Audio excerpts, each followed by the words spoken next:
കേരളത്തിലെ ഏറ്റവും പ്രസിദ്ധമായ ഗുരുവായൂർ ശ്രീകൃഷ്ണ ക്ഷേത്രത്തിലെ പ്രധാന ഉത്സവങ്ങളിലൊന്നാണ് ഗുരുവായൂർ ഏകാദശി.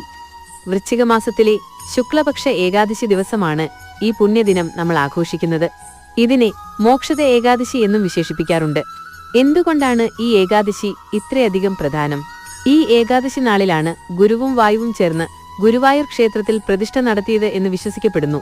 പണ്ടൊരിക്കൽ ഭഗവാൻ ശ്രീകൃഷ്ണൻ അർജുനന് ഭഗവത്ഗീത ഉപദേശം നൽകിയതും ഈ പുണ്യദിനത്തിൽ തന്നെയാണത്രേ. കൂടാതെ മേൽപ്പത്തൂർ നാരായണ ഭട്ടതിരി വാതരോഗം മാറി സുഖം പ്രാപിച്ച ശേഷം നാരായണീയം എഴുതി സമർപ്പിച്ചതും ഈ ഏകാദശി നാളിലാണ്. ഗുരുവായൂർ ദർശനത്തിന്റെ മാഹാത്മ്യം. ഏകാദശി ദിവസം മഹാവിഷ്ണു ഭഗവാൻ ലക്ഷ്മീദേവിയോടും മറ്റ് ദേവീദേവന്മാരോടുമൊപ്പം ഗുരുവായൂരിലേക്ക് എഴുന്നള്ളുന്നു എന്നാണ് ഭക്തരുടെ അചഞ്ചലമായ വിശ്വാസം.